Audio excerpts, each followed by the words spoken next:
I'll just get started, and just to brief people that don't follow baseball as closely as John and Jim Flanagan do, but essentially and many of the people here know that, for 40 plus decades, the Cleveland Indians were perennial losers in Major League Baseball.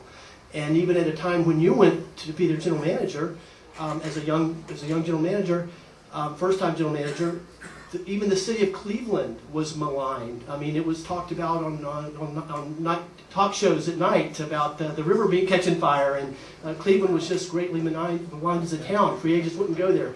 Conventional wisdom was Cleveland would never really be good in baseball because it's a small market team to begin with, and it had all these other problems. Even the stadium wasn't really a great stadium like Wrigley Field or Fenway Park or Yankee Stadium and so on. So anyway, to set the stage, when you took over as general manager of the Cleveland Indians, you started in '91. Your first full year was 1992. It was really at the bottom of Major League Baseball and had been at the bottom for 40 plus years. Within 3 years, you had, in '95 was one of the best teams literally in Major League Baseball history, made it to the World Series, and by 10 years later, by the time you left Cleveland, Cleveland had dominated, had won one of the best 10-year runs of any team in Major League Baseball history. You won 90 games most of the time, won 5 division championships in a row, which is one of only 3 teams in Major League Baseball history ever do that. And that's where I'd like to start. Can you share with us, start with the story of the turnaround? How did you turn around the Cleveland Indians franchise? Well, listen, there used to be the old joke when I was with the Orioles and all the teams, if the airplane went down in Cleveland, you wanted on the way in so you didn't have to spend 4 days. I mean, that was the deal. So Cleveland didn't have a great reputation during those years. And I think, you know, when I came there, I think it was a situation that there had been new ownership had come in. It was still the old ballpark. We had old Municipal Stadium. It was an 82,000 seat ballpark that on opening day there'd be 82,000, and then for the next 2 months there'd be 2,000. And you know, there was just it was a very difficult place. It was a franchise that didn't have the money. They kept spinning their players off. There was no, they really had lost their fan base. And so I think when we came into Cleveland, it was with the idea that, you know, we were going to, how do you win a championship? And what we basically did was stripped it down. We traded off all of our good players, Joe Carter, you know, Bud Black. We went, I mean, any good player that was making any money, we traded them. And we said we are going to get players back, young players. We're going to go into our R&D, which in baseball, research and development, is player development scouting. We're going to have the right scouts. We have to have the right player development people that are going to take our young players in and nurture them and make them Indians. And so I think that was the impetus for what we did. I think a big part of it was when we got this young core together, because we were a small market in a town like Cleveland, that we signed a lot of these guys to long-term contracts. We took all these young players that we had acquired, and I think at the end of it we hit the home run, because I think there's a lot of coaches in here, a lot of people that have played. The game's about the players, and if you've got good players, you're going to end up winning. And you know, we were one of these clubs that kind of started out slow. We lost 86 games my first year, we lost 86 the second year, and then we took off. And but I think it, you know, for me looking at it, it was just one of those, you know, things that, and because we were a small market, we could trade off our players, and we ended up drafting, developing, signing, and eventually getting free agents in there that were championship level players that could perpetuate that run that we had. And I'd like to pick up there, speaking of changing the culture and building that organization, you know, you had to build, you built 2 teams. You retooled and rebuilt a team on the field, but then you built a team behind the scenes of scouts and executives and guys that were helping you in the you know, administrative part of it and the scouting part of it. Can you talk about that process, which includes 6 people in your organization have gone on to become Major League Baseball general managers? Yeah, I think that's a story that doesn't get told a lot, but I think a lot of national people have picked up, because at that time in Cleveland, we were able to attract a lot of young, bright, sort of different baseball people. I mean, I came off the field. I was a player.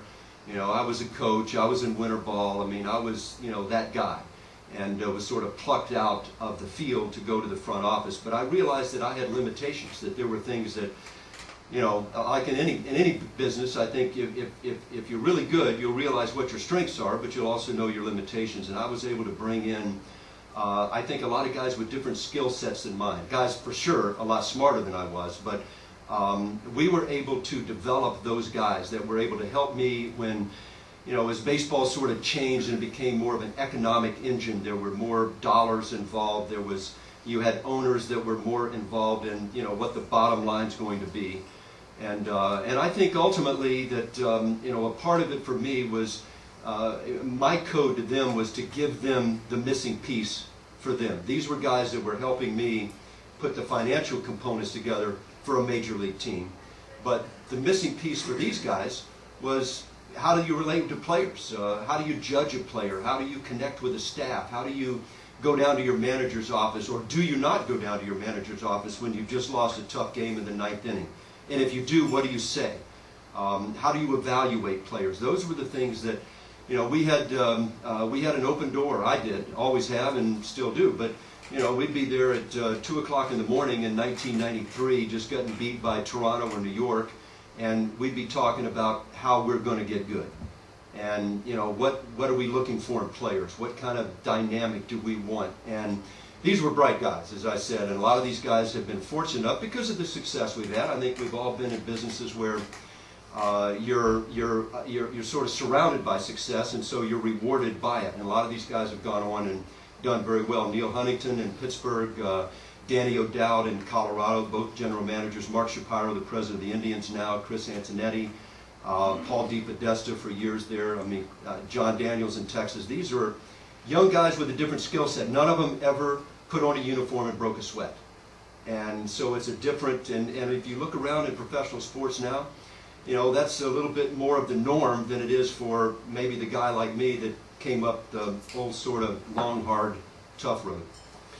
And I'd like to just ask you, well, one question I'll skip to, but the profile of players, that's what we were talking about before we were chatting about earlier, is Vince Lombardi read one of his books, his book back in the day, and he said the first thing to building a winner, you got to know what it looks like. You got to know what the team you want to have looks like in your mind, and that's kind of what you had with that profile of that kind of player you wanted. What was the kind of player you wanted? Yeah, it's. I think that's a great point because listen, the game's about the players. It doesn't matter whether you're small market, large market, high school, junior high, little league baseball. It's the game's about the players. If you got good players, and you can connect with a certain energy, and you can develop the skill set there, you got a chance to win. But I think what we did when we came in.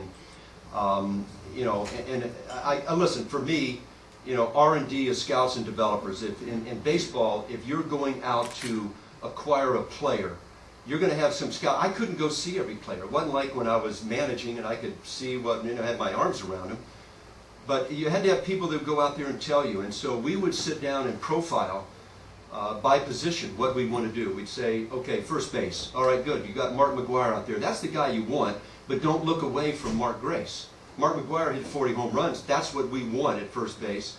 But don't be afraid for a guy that hits 320 and goes the other way and hits 10 home runs. I mean, there's different ways to make this work. And I think that, we looked at acquiring guys that had skill sets that fit their position. And I'm not going to bore everybody as to what skill sets we looked for, but there were skill sets that you look for by position. And then you turn them over to your developers. And I hired a guy out of here named Boyd Coffey, who coached for years at Rollins. I met Boyd when I was a high school guy, and after I was playing ball, I'd go back and work out. But I said, this would be a perfect guy to come in and take young players and not only, teach them, the skills and help the coaches coach, but this is a guy that's going to also help with life lessons. And I think that, one of the things that was important to me, and I probably had more special letters. Look, it's great. I'll go to the Hall of Fame with Jim Thome, and I'll go to the Hall of Fame with a number of players that I've signed and have my hands on. But a lot of times it's the players that don't make it, because it's a tough game. It's a hard business and it's a hard game. But I've gotten letters from players that said, you know, what you created there helped me to go forward in the rest of my life. And I think this, and we're talking old school here, I probably was old school in that mindset that, you know, I've always felt that sports were about, you know, all the things that you want: accountability, responsibility, living up to a certain code that you have, and then if you make it, great. If you don't, you take it into doctor, lawyer, Indian chief, whatever business you're going to be. You'll take the lessons that you learn from your coaches, from your teammates, from accountability, from being in the arena and having to fight it out. Those were the things for me that I wanted our guys to be able to take something out. And you know, I think you know, you can look at all the skills that you look for in baseball: hit, run, throw, power, field. Those are the 5 skills, and you grade them out. But the ingredient, when I guess the thing that helped me the most in determining the last ingredient, which is makeup. What's the makeup of that player? How is that guy going to, what's his work ethic? How's he going to accept failure? How's this guy going to go, you know, 0 for a road trip? He's 0 for 12 and come back home. What's he going to do? Is he dying on the vine, or is he going to go game on you? And you know, that makeup component, I think, is the sort of the missing piece. And we really worked with our scouts to determine it's not always the guy that's at church every Sunday and, you know, the perfect guy. It's the tough kid that doesn't give up, that's going to fight the fight, that's going to be a good teammate, is going to be good in the clubhouse, and is going to go game on. So, you know, I think for me, you know, the whole dynamic of putting a team together, we were fortunate because we had great players. And we had players that had that great makeup. They were young. They all came up together. They came up in a city that was dying on the vine. And they came up in a time where, you know, it became their time. And it was probably as much fun as I shouldn't say that, because Boone was a lot of fun. Maybe Westridge was fun. But you know, at the end of it, it was about as much fun as I've had in professional baseball. It wasn't just the winning. It wasn't just going to the World Series. It wasn't winning the American League Championship. It wasn't beating Mariano Rivera with a walk-off home run. It wasn't pouring champagne. A lot of it for me was the building years. You know, the years where you were kind of, you know, down in the trenches, and you're out and you're looking and you're trying to find the right guy, and you're building something that has a chance, and there's hope and optimism. It's tough to sell it in Cleveland. You know, it was very tough to be, you know, that new guy on the block. I mean, they'd had 45 years of bad baggage, and I felt like the old politician, you know, the guy that had the station wagon with a, you know, bullhorn going, vote for me. I mean, you know, come out, buy a ticket, come see us. But, you know, once you start to win, it's like in anything, winning cures all evils. And, you know, we had a pretty good run there. Well, and to put it in perspective, you know, your first full year as GM was '92. And you won like 50 games or something that year, the team that you inherited. Painful year. But even then, you and the Cleveland organization were named best organization in baseball by Baseball America. So people had already begun to notice the culture you were building, the team that you were putting together, both on and off the field, and the talent you were getting. And then, of course, by '93, Cleveland drew 2 million people for the first time since '49. And then '94, you had a winning team that was aborted by the strike, so there were no postseason or anything. And then '95, you just had that monster year where you had more wins than any team in Major League Baseball, and you know, went to the World Series. And, but I'd like to leave that just for a second. And you talk about the whole process was so much fun. You know, as much fun, maybe as much as fun as you had at Boone High School as a young coach, and at Westridge Junior High as a young coach. And those of us who knew the John Hart that grew up here, and as a player and as a young coach, it's kind of hard to imagine you in the front office. I mean, you had such a passion and such a zeal for being on the field, being in the dugout, coaching third base. I was at the championship game where Boone won the state championship, 8-1 over Miami Jackson at Tinker Field, and the energy was palpable, and what you had instilled in those guys, and how much those guys loved to play the game. So anyway, my question is, how did you, first of all, did the opportunity to come to go into the front office, and how did you make that decision, which I'm sure had to be at some level maybe a tough decision, because you'd already worked your way up to manager of the Cleveland Indians. How did you wind up in the front office? Yeah, it's you know, that's the you know, sort of the fork in the road, the proverbial fork in the road. You know, I always felt I was a coach from the beginning. I mean, listen, I wanted to be a player. I mean, it was all about being a player, and you know, then it became about being a coach. I probably came out of the womb with some coaching feelings in there, and I was actually managing winter ball in the winter of 1988. I was managing in San Pedro de Macorís in the Dominican Republic. It's a great baseball hotbed, and you know, you got a lot of major league players over there, and it was sort of a stepping stone deal. I was a third base coach by now in '87. This was actually '87. And Hank Peters had left Baltimore and gone to Cleveland, and he called me down to the Dominican. I mean, first of all, I was happy the phone rang, because generally you don't get any power down there, and the phone doesn't ring.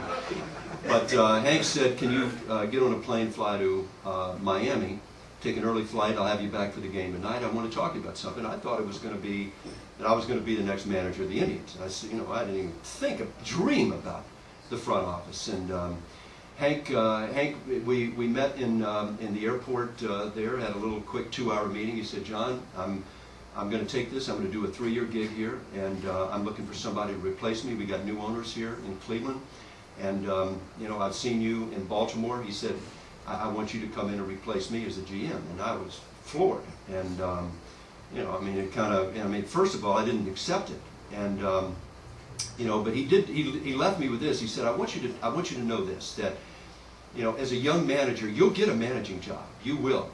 But he said, you're going to be at the mercy of what decisions are made above you. The general manager, at the end of it, makes the call. He hires the staff, hires the manager, gets the players, makes the deals, signs the free agents, sets the philosophy, hires the scouts. It is the ultimate baseball job. And he said, that's the job for you. And you know, I waited around for a week, and I called some friends, and they went, "Are you out of your mind? Take this thing."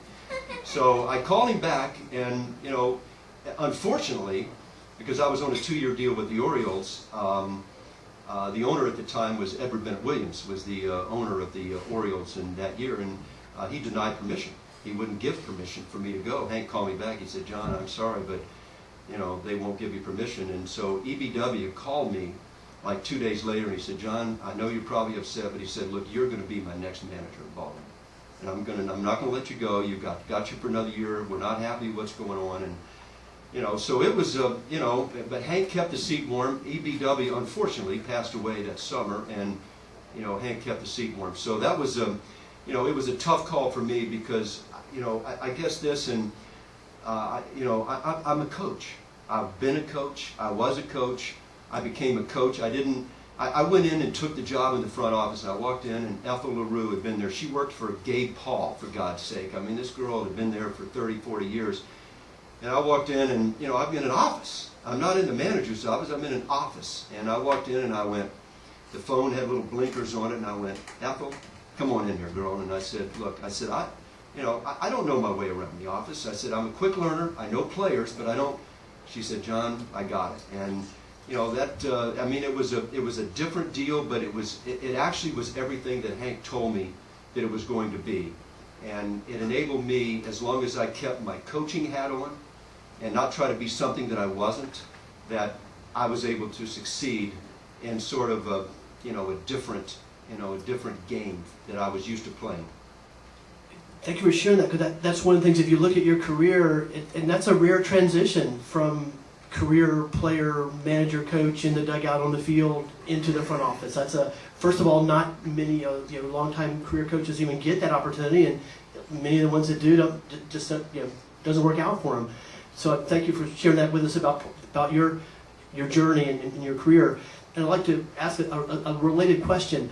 Once again, if you look at your career, and as I say, many of us in the room have followed it step by step by step. It's rare and it's unusual in that you started literally at the bottom kind of twice. I mean, you started at the junior high school level. Here, you know, I guess with maybe aspirations to be a high school coach, in which you became in Boone, and you know, won the state championship. But then, and you were able to get into professional baseball on the heels of that great, you know, of the success you'd had to that point. But then when you got into professional baseball, you started at the absolute bottom there in the rookie league, in the Appalachian League. And then you just, you know, worked your way up meticulously, step by step by step by step, into you know, 6 or 8 years later as the third base coach for the Baltimore Orioles.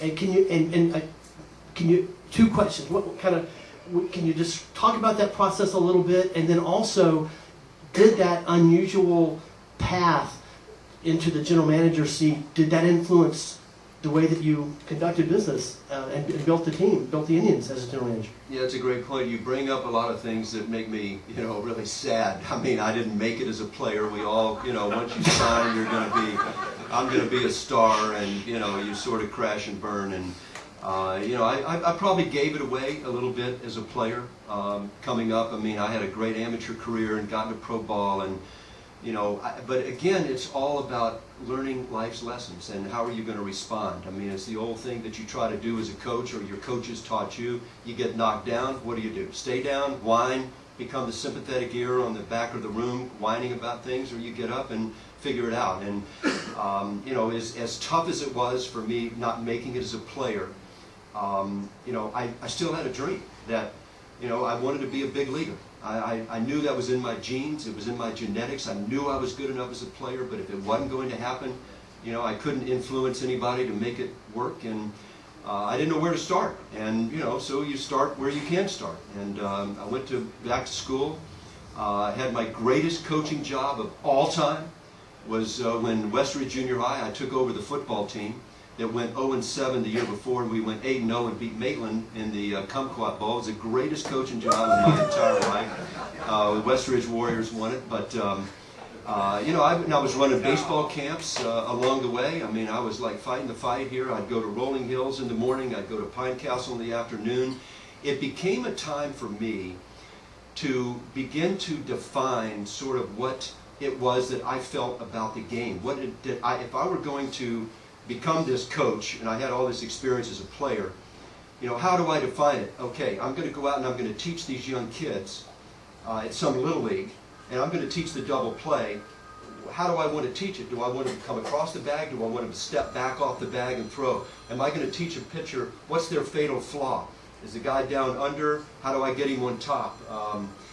So you begin to define what it is that you're doing. And, for me it became, I went to Westridge, and I can say this for anybody that's tried to get the next job. Won that championship there, won twice in baseball, running camps, an ex-pro player. There was a job open at Oak Ridge and a job open at Colonial. And I got turned down by both of them. Went in, interviewed with the principal. Bill Spoon was one of them. I forget who it was at Colonial. And it broke my heart. I'm going, God, I am the guy here. And, they just said, we're not interested. And I actually talked to Bill Spoon later on, after years later, and he said that was a big mistake on my part. But, and it made me feel really good when we waxed them going to the state championship at Boone. But Bill told me, he said, look, as a principal, he said, I look up and I was looking for somebody that was going to be a keeper. And he said, when I interviewed you, I realized you weren't going to be a keeper, that you were destined for something else. So, I mean, at the end of it, the whole thing getting up to Boone, Jake Dominy took a chance, and a lot of it was because of the camps that I'd run, that people around the community knew me. It wasn't just in the little Westridge area. It was, Winter Park, Pine Hills, Pine Castle, Delaney Park. I ran camps everywhere, and it wasn't about the money, because there wasn't any money in it. It was about teaching and about looking in the bright eyes of young boys, and what can you do to make their lives better? How do you reach down, and how do you make those parents understand what a gift it is to follow that kid? So at some point somebody spoke up and said, give Johnny Hart a try. And so that would work there, and Boone was nirvana. We'll probably talk about that later. But while I was at Boone, and I always use this, I think it's important that I always talk about off ball. Off ball, for those of you that have played, I see Coach Sterling back there, and the guy's got the ball, he's dribbling down the court. What's the guy doing off ball? You're in right field and the ball's hit down the third baseline. What's the right fielder doing? He can be standing there. I always watched what people did off ball. And I happen to be off ball. I'm coaching Boone High School, at Lake Brantley High School, and some farm director or scouting director comes in to look at one of my players. And he asked the area scout, he said, who's that coach over there?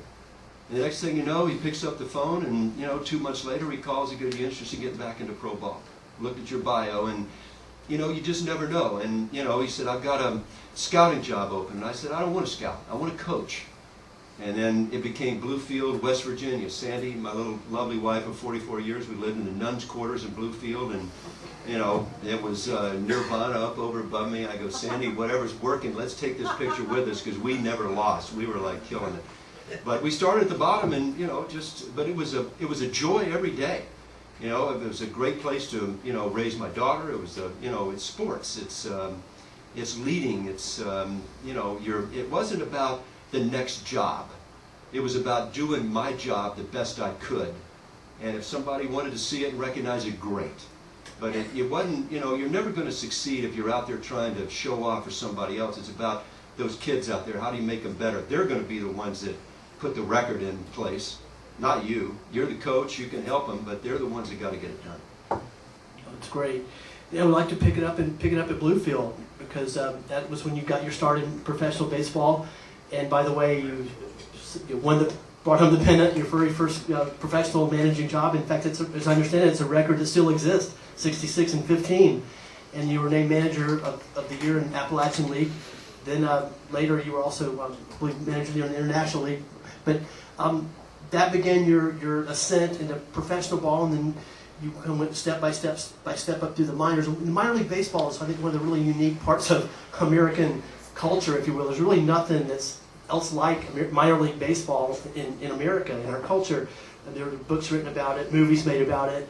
And can you just talk about your minor league experience and how getting to the general manager's job that way, that path, which I think is a very much an unusual path, especially as you talked about the trend today, is now you've got guys coming into general manager seat that maybe even played baseball or coming out of elite colleges type of deal. But how did your path through the minor leagues impact and influence the way you did your job as a general manager? Yeah, I think when I went to Bluefield, it was an entry-level rookie league. You're taking kids that are drafted out of high school. In fact, I took a kid out of Boone named Vic Mason with me. I said, come on up here. But they were, we had college guys out of Okie State. We had, 16-year-olds out of the Dominican. We had everything, and it was about, finding out what do you do. It's still the same thing, the same game. Teach the fundamentals, uplift your players. You have to discipline. It's a lot of long bus rides. It's a lot of teaching. But we kept winning, and when you keep winning, in any business, those of you guys that are hiring people, or those of you guys that are in the game, if you win, you've got a chance to move to the next level. If you lose, you've got a chance to not go to the next level. And we went to Bluefield, Hagerstown in the Carolina League, which were 2 great years there.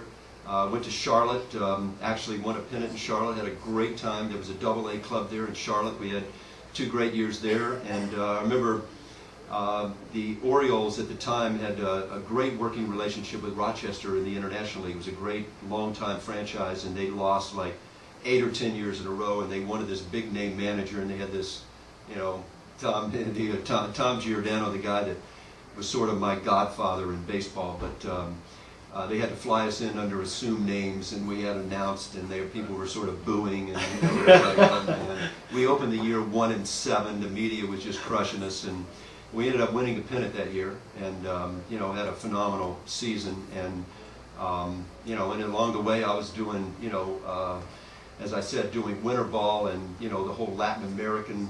How do you? Because I think that was a huge piece for me too, not just through the minor leagues, which was a story. Bus rides, 20-hour bus rides. I've got guys up on the front. You got a moon sort of shining over the Shenandoah. It's 2 in the morning, and you're going, this kid's having a problem. Let me bring him up here. And so you use your time to teach. But I went to winter ball. I had the chance to go down there. I managed 3 years in San Pedro, and it got me connected with sort of the makeup of the Latin player, which is a huge piece now. If you look around baseball now, it's 48% sort of international, if you will. And so I was managed in the Dominican, and it was a gift for me, because again, all of those things, when I got the job, and I actually took that job that Hank Peters said in Miami, and I moved to the front office, I was still a coach. I looked at guys that I could coach. I'll tell you what I looked at, and it actually became what it was that, look, if you've got this talent level, you've got this one guy over here, you've got Mickey Mantle, you got a 70%, 70-30, you take this guy no matter what his makeup is. But generally what's going to happen, and all of you that have played, there's going to be this little 52-48. We're sort of all in this game together. This guy can run a little faster. He's got a little more power. This guy maybe catches the ball better. And I made a lot of mistakes early, taking the guy that had the bigger tools and ignoring the makeup. And when I really, really got good, I got to the point where I looked at it when it was close, not 70-30. You always take the talent. Always. 60-40. Take the talent, you know, take Attila the Hun and put him on your team and you can figure it out if this guy's that good. But when it's down here, you start buying the makeup, because those guys that are gamers, those off-ball guys, those guys that got work ethic, they got want to. Dustin Pedroia is my favorite player in the game. Go grade him out. He ain't grading out very good. But I'll tell you what, there's some want to in that boy. There's some game on about that kid. And you look around, you get those guys, enough of those guys in the right spot. You got to have some 60-40, 70-30s. You got to have them. But when you're going to fill out your club, you need those guys that are going to get it on, game on, and are going to give you everything that they've got. And that was a key for me, not only in the players, in the player acquisitions, but also in the people that I want to be around me every day, that are helping me make decisions, scouts, developers. I could pick the phone up and call somebody and go, what do you think? And they could tell me, you know, and you got it because you know who they are. So, you know, what I learned coming up, and it was, you know, from the day that, you know, I first put on a uniform for Square Deal, you know, at 8 years old at Audubon Park Little League, and, you know, every coach, everything, every up and every down, you know, listen, at some point, you know, you've got to make those calls when you're the GM. You've got to make those calls. The scouts can recommend it, the developers can say this, the owner can say that. End of the day, you got to make the call. Awesome, thank you, John. I think it's a good time for us to take a little break right now. We'll take a short break, grab another drink or something. We'll come back for part 2 in about 5 minutes. John, one of the highlights of your career, you even touched on it already, that all of us can relate to. You know, I'm sure more than myself were actually at that game. In fact, we've got a big contingent of Boone Brave alumni with us tonight, including the head baseball coach Pete Post, and of course one of the all-time greatest football player Robin Parkhouse. And Dr. Baker, of course. I'm sure I'm missing some, but just that special season as a young coach, you finally got that job after being turned down by a Colonial, being turned down by Oak Ridge, and you got the job at Boone, and you won a state championship. And I remember the game vividly, your style of play, aggressive style of play on the bases, stealing bases, bunting. I remember a long home run by Ron Karkovice that, as I remember, it went over the facade of the Citrus Bowl. But anyway, at the Tinker Field. But can you just share that championship season with us, please? Well, you know, I tell you what, everybody probably saw the movie Hoosiers. It was sort of like that sort of a thing for me. I mean, I remember before I got the job at Boone, as you said, I'd been turned down by a couple of schools, and I was actually taking my little traveling baseball camp around the community, and I actually had a job as the baseball director for the city of Aspen, Colorado, believe it or not.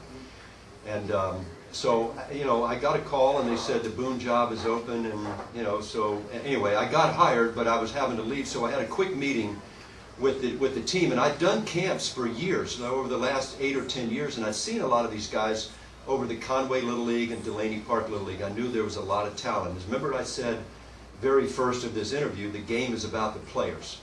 And I knew that there was a tremendous talent level there at Boone, and I looked at it as a great opportunity. But, you know, when we came back, I think the thing that stands out as much as the winning, which it was the you know, that little slogan we had, which was sort of, how about them ears, if you remember. Back then, you know, in the 80s, everybody had long hair and shaggy and people, and I came in and I said, it's going to be off the ear, off the collar. And we had some guys there that, you know, they weren't going to bite down, some really good players, and I sent them home. I said, nope, you're not going to, you know, you're not practicing, we're not going. I mean, and I guess as I looked at it, all of these talented players sort of gave it up for the team, which is what you really want. And you know, I think you know, my role there, which was the greatest gift, you know, Ronnie Lampkin wrote a little poem called the Sunset Kids, because we were, you know, we were out there. We would, you know, get out of school. I hate to say this, but I took the job there as a teacher. I think I had a general math class and maybe 2 people. I went there to coach. I mean, that's all I wanted to do. I didn't care about teaching. It wasn't. I tried to do my best, but I wanted to coach. And you know, when we started this, you know, we did. I brought people in from the outside. I had a guy named Colin Lesher that worked on the base running. We fundamentally, we knew everything we wanted to do. We had these kids just gave it up, and I think I don't know, we went 32-1 or something that year. It was crazy in baseball. You don't do that, but we didn't have great pitching. I remember going into, you know, when we went into the district, and we won the district game. We were going to play the regional, so I went over to see the team that was playing in Tampa. And they had you know, I went over to scout the game. I got my little car that barely made it over there across I-4, and I got in there. It's a night game in Tampa Hillsborough that had all these great players, Gary Sheffield. So I go over and I scout the game, and I look up, and they got this kid named Vance Lovelace throwing 97. He was a first-round pick. They killed the team that they were playing, and then they went and got the right fielder by the name of Dwight Gooden. And he came in, and he was the next guy. He was like their number 2 pitcher.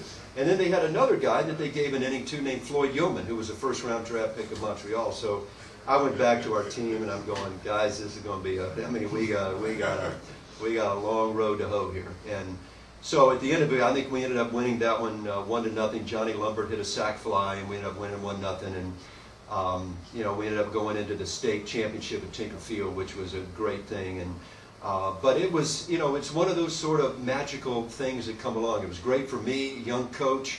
You know, game 1, I had my daughter was the bad girl. We had, you know, the team was, you know, game 1. I think it kind of captured the imagination, not only of the school, but it was, you know, I've got a picture in my sort of, every coach has a little picture in their wall of fame where, you know, I was being carried around, and it says state champs, and you know, being carried around Tinker Field. And I remember I had played in Tinker Field, you know, as a young player, and here I was with a state championship team of just phenomenal, great guys that gave it up. And, you know, those guys are going to look back. I mean, we've got, we just had the, 20th, let's see, 81, 91, 01, 30th, 33 years ago. It seems like it was yesterday, but you know, it was just a great group of guys. And the second year, because I was there at Boone 2 years, we actually went to the Final Four, and you know, we ended up getting beat there in the Final Four. But it was 2 of the greatest years of my life, and I was able to take that and go right into Bluefield. So. Now I'd like to jump way ahead, and speaking of a great success where you won it all and accomplished the mission, everything that was accomplished.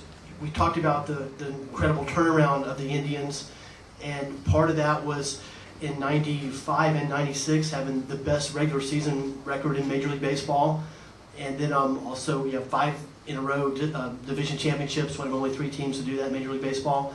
And then, but then the 95 team and the 97 team made it to the World Series, which was huge, but I'm sure it's got to be also devastating to lose a World Series. And then if I remember correctly, in the 97 World Series, you lost it to the Marlins in the bottom of the 9th of the 7th game. Thanks, Roger. I needed that. No, you're right.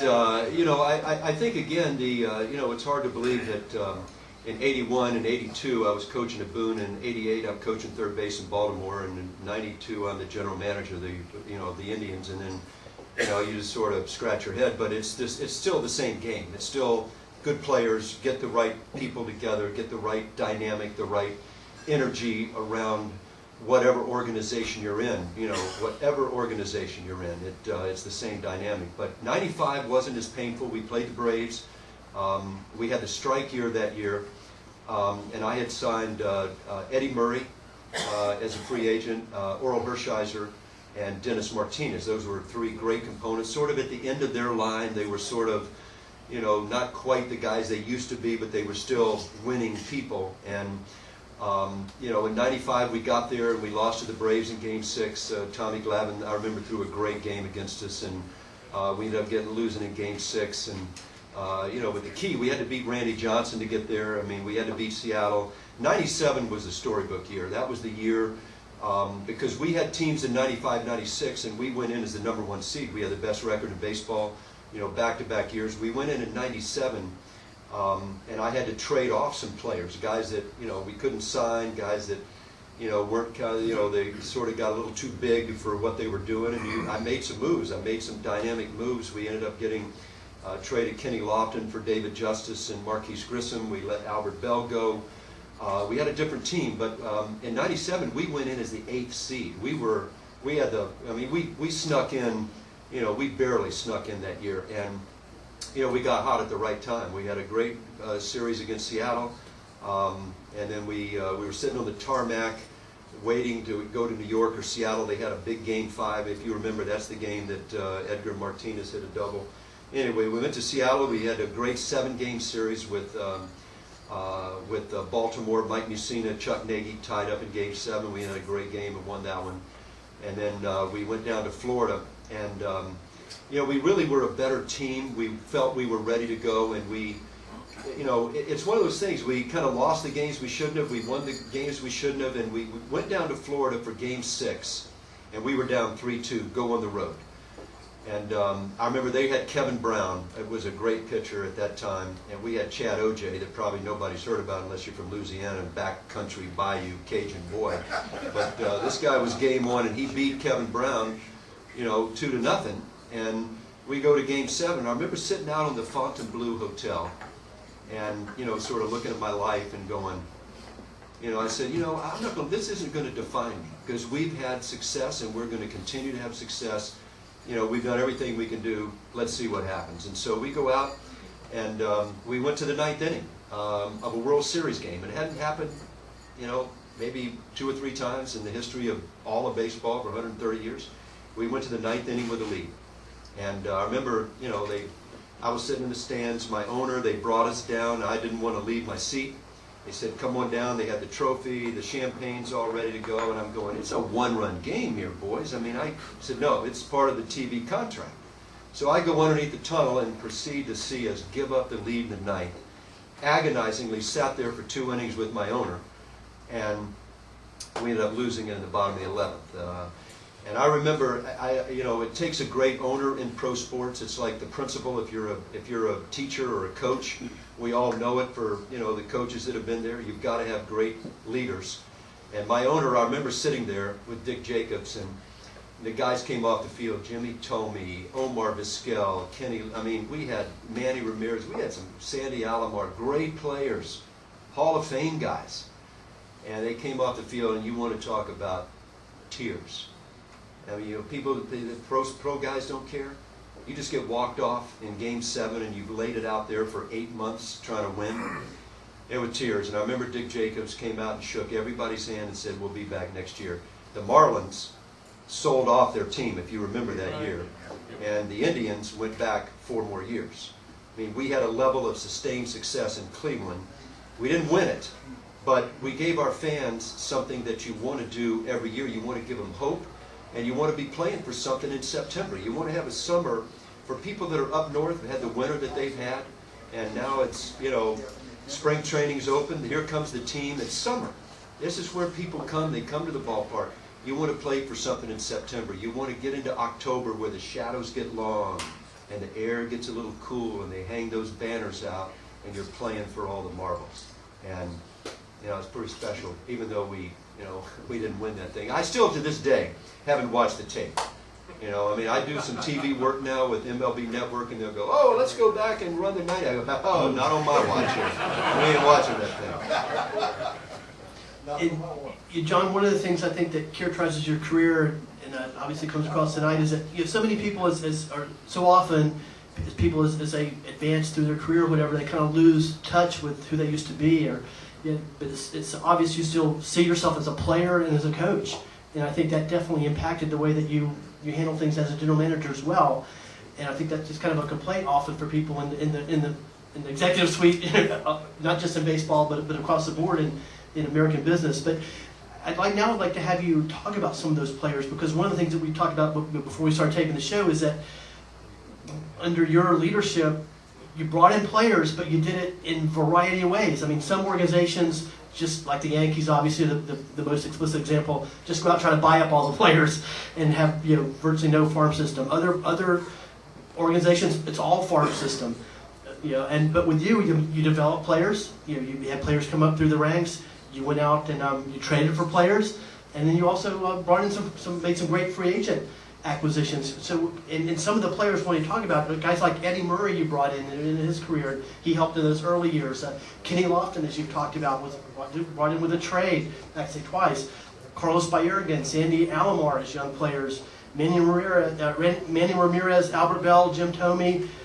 You developed through the farm system, and there are many more. But can you just talk about some of the players that really impacted it, and you'd like to share with us about? Yeah, I think the one thing about baseball as compared to, say, the NBA or the NFL, if you play in college and you're a starter at Florida or you're at Kentucky or you're wherever, you're going to go there and you're going to get drafted in the first round, and you're going to be, dribbling the ball and shooting them up next year, or you're going to be running through the goalpost, wearing number 57.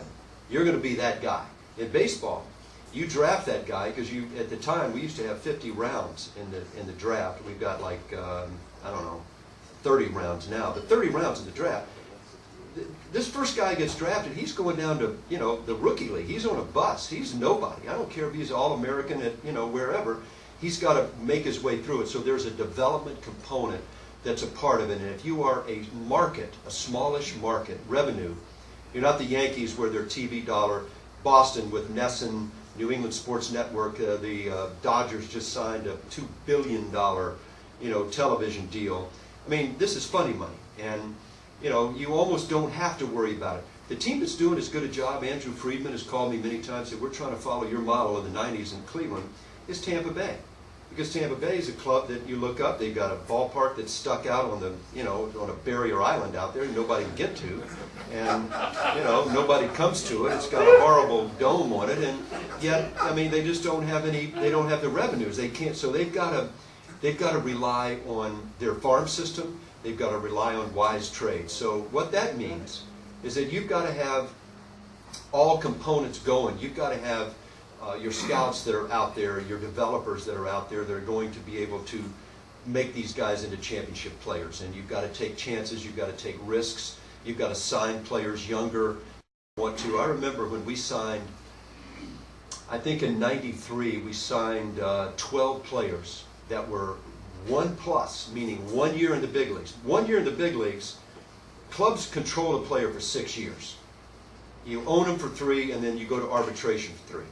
And, I looked up and I went, we're going to lose these guys. And, so I signed all of our young players. We made a decision. We said, these guys are good.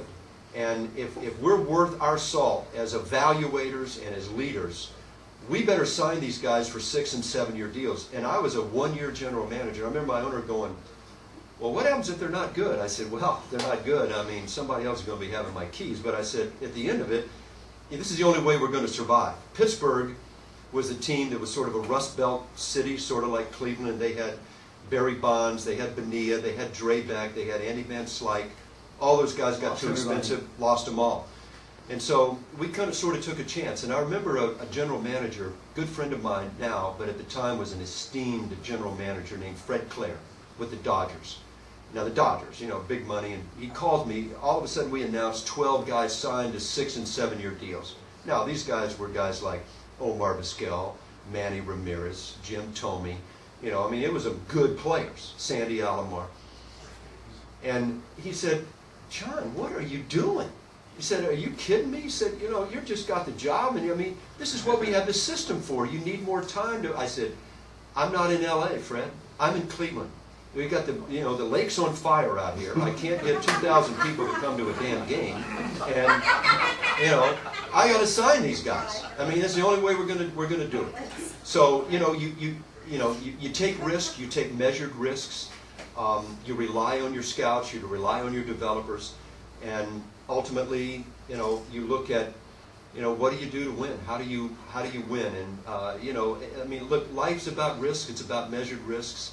And it's about having guys that work for you. I had He's a local guy, lives over in Eustis, named Gordy McKenzie. 40 years in the game. This guy's a veteran guy. You know, people here probably remember Gordy, you know, Scottish guy. Well, Gordy, I hired Gordy to go manage my AAA team. We had some young players down there, and I needed a veteran guy. So Gordy, you know, kind of coached me when I was younger. So I'm the general manager. So, you know, Jim Tomey's out there playing. We're in April, and the team was pretty good. And I've just gone down and seen our AAA team, and, you know, I just kind of saw what I saw. So I go back, Tomey gets hurt. And I'm going, oh, boy, here we go. My number 4 hitter's out of the lineup. And I'm going, I got to go make a trade. So I'm calling around, and I get a call at 2 o'clock in the morning. I'm laying in my bed. I've just come back and laying down. I'm asleep, and phone ring, ring. Picks it up. It's Gordy McKenzie calling me from Buffalo. He goes, John. He said, what's this I hear about you trying to make a trade? He said, you got your first baseman right down here. He's playing for me. It's Richie Sexton. And I went, Gordy, I just was down there. For God's sake, I was just down there. I watched this guy. He didn't get a hit for 3 days. He said, John, he's not challenged here. I want you to bring this guy up. Now, this is the AAA manager calling the GM. He doesn't, you know, and this is the kind of culture that I wanted to create. I wanted guys to call BS on me if they didn't agree with it. So I said, Gordy, you hang this phone up. It's 2 o'clock in the morning. I said, call me back at 10 after you've had a chance to sleep on it. I don't know how many beers you've had, but call me back at 10 o'clock in the morning. So I went to sleep, and he calls me back at 9:50, and he goes, I even feel stronger. Bring Sexton up now. So I said, okay. So I brought Sexton up that year. In between Jim Tomey playing or not playing, I couldn't get him out of the lineup. He had 28 home runs for us that year, Richie Sexton. I mean, and here's you want to have that kind of dynamic within your organization. And if you, as a leader, it's incumbent upon you, if you don't listen, if you don't create that culture to where guys are going to be able to say what they feel. Look, you don't always accept what they say. You don't always do it, but you want them to be able to say what they feel, because that's what it is. It's about getting the best players and not making mistakes. And we didn't make a mistake there with Richie Sexton. Nice going, Gordy. Great insight into the culture and the kind of culture that you built there with Cleveland. John, it's been great. Really enjoyed you spending time with us. We look forward to having dinner with everybody in the private room. But we got one more element to our show. And one of the steps along your career we didn't talk too much about was your playing for Seminole Community College, now Seminole State College, and Coach Jay Bergman was your coach, and you were an All-American there. Well, the athletic director there and the great basketball coach was Coach Joe Sterling, and he'd like to say he has a word or two he'd like to direct directly to you. Perfect. Come on, Coach. Oh. Sit down. I'm going to explain it to John, but I think it's interesting. When he was in high school at Winter Park, he came over to Popka to play basketball, and we thought we were pretty good. We had a home court winning streak of close to 50 games. It was over a 3-year period or more, and they had this point guard, and I didn't know him at the time. He did a pretty good job. They beat us 2 points. I remember. That was a Christmas tournament. Sugar Bear. It was a Christmas tournament. And he was the point guard, so he's a basketball whiz too, and a leader. And I happened to be going to Seminole College. They just opened up a new school over there, and I was going over there the next year. So I had to round up some players in the area because our administration, they wanted sports right away, and I had to field a basketball team. And I went to John. I thought, he's a good point guard. I'll get him to be our point guard over there. And Dover win was better. and he turned me down. He said, no, he says, I have a baseball scholarship to college in Tennessee. And so he went to Tennessee, but we rounded up some kids in the Central Florida area and fielded us a team. And then Jay Bergman was our coach, baseball coach, and he helped me in basketball. And he was a good baseball man. And he, in a Winter Park boy.